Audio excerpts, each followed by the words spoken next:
Russell Brunson, founder dari ClickFunnels. Bagi orang yang main di dunia digital marketing, nama ini tentu sudah tidak asing. Ini orang udah main digital marketing sejak kecil, sejak muda. Bahkan di tahun 2003 dia udah bikin namanya ZipBrander, Viral Marketing Tools. Dan singkat cerita ini satu dari 4 bukunya. Yang pertama buku di video ini adalah .com Secret. .com Secret itu sudah terjual lebih dari 400.000 kopi. Dan secara sederhana dia ngajarin untuk para pengusaha online untuk membangun audiensnya sampai akhirnya mereka beli dan beli lagi. Oke, kalau yang saya tangkap dari buku ini ada 4 poin. Poin pertama adalah finding and targeting your target audience. Jadi kalau kalimatnya tuh sederhananya adalah who is your customer? What are your dream customers gitu. Jadi customer idealmu tuh siapa sih gitu. Jadi kita harus bisa nge-breakdown dengan sangat jelas siapa sih customer ideal kita yang bayarnya bisa banyak, closingnya gampang, sampai kayak beli lagi, rekomendasiin ke orang. Customer idealnya siapa? Dan di sini diajarkan tulis namanya, print fotonya, didetailkan sekali gitu. Dia umurnya berapa, kotanya di mana, sukanya apa, nggak sukanya apa, baca buku apa, nonton TV apa, naik mobil apa, dengan sangat detail sehingga kita tahu itulah contoh ideal customer kita. Kita juga bisa ngelakuin ini ke kayak 10 karakter ideal customer kita. Dan kalau kita memang sudah punya customer, bisa jadi kita ambil dari customer terbaik kita. Customer dengan pembelian terbanyak, repeat order terbanyak, atau customer yang paling menyenangkan untuk di closing. Sehingga di sini kita dikatakan bisa memilih. Dan saya sepakat, kita bisa memilih kita mau melayani siapa, target market siapa, dengan harga siapa, kebutuhan apa. Jadi kita tidak boleh, malah menurut saya bukan tidak harus, tapi tidak boleh menyasar semua orang.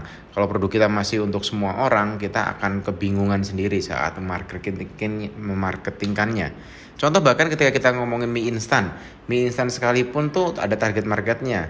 Ada mie sehat, ada mie yang lebih mahal. Sehingga itu kayak bisa menjelaskan siapa target market Anda.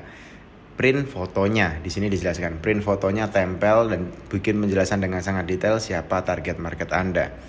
Di mana dan bagaimana kamu bisa menemukan dream clientsmu, menemukan customer idamanmu, customer idolamu, sehingga kamu bisa benar-benar kayak ketemu orang kayak gini lagi, sehingga database customermu akan terus bertambah. Nah, menariknya ketika kita udah tahu di mana dia nongkrong, di mana dia main, di mana mereka kumpul, termasuk di online, ada komunitas online, ada grup-grup online, ada kayak niche online yang bisa kita temukan. Offline juga bisa. Terus berikutnya adalah what will you do to attract the customer? Apa yang akan kita lakukan untuk attract customer gitu? Apa yang mau kita berikan ke customer tersebut? Itu approach-nya seperti apa?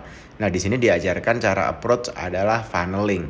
Funneling itu apa sih? Funneling itu dimulai dari yang paling besar dulu. Bisa jadi building audience, bisa jadi kayak yang penting traffic datang dulu, people, jadi lead capture, sales process, nanti bisa order, upsell, ascend, dan seterusnya, advokasi, repeat order, upsell, dan seterusnya. Tapi poin pertama adalah kita harus bikin funnel dulu. Kalau nanti dia mau closing produk seharga 200 juta, ini gratisannya apa mungkin. Habis itu nextnya apa. Karena orang gak tiba-tiba langsung beli 200 juta pertama kali ketemu kita. Ada customer journey-nya harus kita bahas. Apa yang bikin dia ngambil keputusan, syaratnya apa, dan seterusnya. Nah, untuk membantu value ladder, kita harus menciptakan namanya attractive karakter. Siapa sih kita? Backstory kita apa? Variable cerita-cerita kita yang ada di dalam kita itu bisa jadi Anda sebagai pengusaha, bisa jadi bisnis Anda, bisa jadi produk Anda. Jadi Anda harus bikin karakter flows-nya, ceritanya, sampai polarity-nya, bedanya Anda dengan yang lain apa. Secara sederhana, karakter itu bisa dibagi menjadi 4 di sini. Yang pertama adalah the leader, pemimpin. Atau the adventure, orang yang kayak suka berpetualang. Atau the reporter, orang yang kayak menceritakan sebuah kejadian, sebuah materi, sebuah ilmu. Yang terakhir adalah the reluctant hero, atau hero yang dari zero to something, atau dia punya sebuah problem akhirnya bisa menyelesaikan, dan seterusnya. Anyway, ketika kita udah bisa masuk ke situ, baru gamenya adalah building the funnel.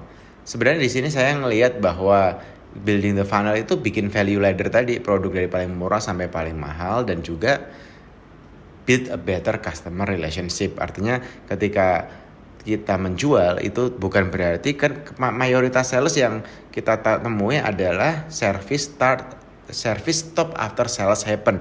Jadi sebelum orang beli motor atau mobil, oh baik banget ngontak, saya hello, sapa, tapi setelah beli ya udah nggak pernah kontak lagi. Padahal sebenarnya service ya memang benar start before sales dan continue after sales. Kayak salah satu orang penjual the greatest salesman in the world namanya Joy Girard. Dia penjual mobil terbanyak secara retail seluruh dunia. Game dia adalah build a better customer relationship. Mobil itu kalau orang pikir nggak repeat order, tapi bagi Joy Girard yang main puluhan tahun ternyata repeat order. Setelah 5 tahun orang mau beli mobil lagi ingat dia, anaknya mau beli mobil ingat dia, ketika ada saudaranya, tetangganya, temannya mau beli mobil direkomendasiin dia. Kenapa? Dia benar-benar build relationship dengan customernya yang sudah beli sekalipun, terus dia bangun dikontak gimana mobilnya, ulang tahun diucapkan, Natal dia ucapkan lagi, dan seterusnya. Dan itu semua masih manual, dia tulis surat kirim pakai kartu pos gitu, sehingga kayak memang benar-benar niat untuk membangun relationship. Jadi buku ini sangat saya rekomendasikan buat teman-teman yang mau building audience ataupun closing secara digital marketing. Recommended.